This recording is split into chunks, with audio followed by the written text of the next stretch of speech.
সোমবাৰে ভূটনাথৰ পৰা মাছখোৱা সংযোগী এলিভেটেড কৰিডৰৰ শুভাৰম্ভ মুখ্যমন্ত্ৰীয়ে গুৱাহাটীৰ যান-জঁট নিয়ন্ত্ৰণৰ উদ্দেশ্যে আৰু ব্ৰহ্মপুত্ৰৰ নৈসৰ্গিক সৌন্দৰ্য উপভোগ কৰিব পৰাকৈ নিৰ্মাণ কৰা হৈছে। এই এলিভেটেড কৰিডৰটো গুৱাহাটী উত্তৰ গুৱাহাটী সংযোগী ব্ৰিজৰ এটা অংশ হৈছে এই কৰিডৰ। ভৰলুত সৃষ্টি হোৱা যান-জঁট দূৰ কৰিবলৈ এই ব্ৰিজ হ'ব এক প্ৰকাৰ বাইপাছ। মুখ্যমন্ত্ৰীক সংগ দিলে গুৱাহাটী উন্নয়ন দপ্তৰৰ মন্ত্ৰী অশোক সিংহল, গুৱাহাটীৰ সাংসদ কুইন ওজা, বিধায়ক ৰমেন্দ্ৰ নাৰায়ণ কলিতা, মেয়ৰ মৃগেন শৰণীয়াকে ধৰি কেইবাগৰাকীও 1.2 কিলোমিটাৰ দৈৰ্ঘ্যৰ সেতুখন নিৰ্মাণত ব্যয় কৰা হৈছে 326 কোটি টকা। এই কৰিডৰতে সংযোগ হ'ব গুৱাহাটী উত্তৰ গুৱাহাটী সংযোগী সেতুখন। চলিত বৰ্ষৰ ডিচেম্বৰত প্ৰধানমন্ত্ৰী মোদীয়ে শুভ উদ্বোধন কৰিব গুৱাহাটী উত্তৰ গুৱাহাটী সেতুখন। এয়া কালিৰ দৃশ্যাংশ আমি দেখুৱাইছো। আজিৰ দৃশ্য আমি পোনপটীয়াকৈ দেখুৱাম। আমাৰ সাংবাদিক ৰূপম দলৰ সৈতে এই মুহূৰ্তত পোনে পোনে সংযুক্ত হৈছো। ৰূপম, আপোনাৰ ওচৰলৈ গৈছো। কালিৰ দিনটোত এয়া এলিভেটেড কৰিডৰটো উদ্বোধন কৰিছিল মুখ্যমন্ত্ৰীগৰাকীয়ে। গতিকে কিছু যান-জঁটৰ সমস্যা কমিব বুলি আশা কৰা হৈছে। গতিকে আজিৰ দিনটোত আমি পোনপটীয়াকৈ দেখুৱাব বিচাৰিম দৰ্শকসকলক।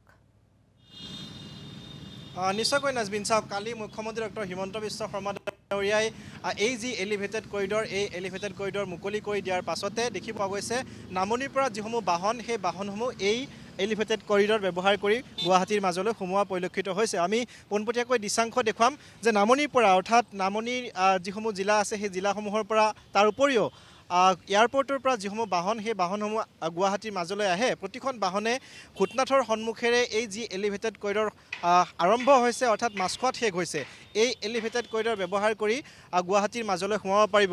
ইয়াৰ পূৰ্বে ভৰলু নাইবা মাছখোৱা এই অঞ্চলটোত ৰাজপথত যথেষ্ট যান-জঁট হৈছিল। বিভিন্ন সময়ত আমি দেখিছিলোঁ যে যান-জঁটৰ কাৰণে বহু এম্বুলেঞ্চকে ধৰি বা স্কুলীয়া শিক্ষা বা অফিচ কাছাৰীলৈ যিসমূহ লোক আহে পলমকৈ আহিবলগীয়া হৈছিল। গতিকে এই যি সমস্যা, এই সমস্যা কিছু পৰিমাণে হ্ৰাস হ'ব বুলি আশা কৰা হৈছে। আৰু ইয়াত দুটা পথ সংযোগ কৰা হৈছে। এফালে পাণবজাৰলৈ সোমোৱাৰ ব্যৱস্থা কৰা হৈছে এলিভেটেড কৰিডৰে, আৰু আনফালে AT ৰোডেৰে সোমাই যোৱাৰ ব্যৱস্থা কৰা হৈছে। আমি দেখুৱাইছোঁ এই যিটো পথ, সোঁফালৰ পথটো আমি ভিডিঅ'লি জানুলজ কৰা আছে, জানুলজ কৰি দেখুৱাব। এই পথেৰে AT ৰোডলৈ যাব পাৰিব, অৰ্থাৎ পল্টন বজাৰৰ মাজলৈ সোমাব পাৰিব এই পথেৰে। আনটো যি বাওঁফালে আছে এই পথটোৰে যাব পাৰিব পাণবজাৰলৈ। গতিকে দুটা পথ সংযোগ কৰা হৈছে।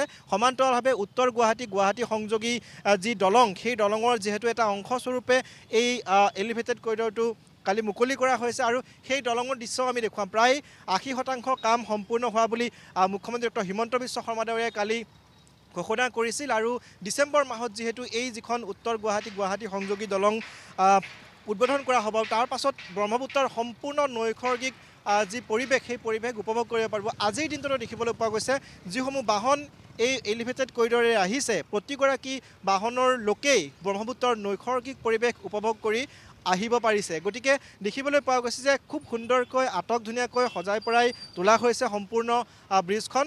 ৰং তুলিকাৰে খুব সুন্দৰকৈ নিৰ্মাণ কৰা হৈছে। কালিৰ দিনটোত মুখ্যমন্ত্ৰী ডক্টৰ হিমন্ত বিশ্ব শৰ্মা ডাঙৰীয়াই মুকলি কৰা পৰিলক্ষিত হৈছে। আৰু তাৰ পাছৰ পৰাই এই যিটো পথ, এই পথটো ব্যৱহাৰ কৰা হৈছে, অৰ্থাৎ নামনিৰ পৰা অহা যিসমূহ বাহন, সেই বাহনসমূহক ভৰলুৰ মাজেৰে আহিবলৈ দিয়া হোৱা নাই, অৰ্থাৎ তাত ব্লক কৰি দিয়া হৈছে।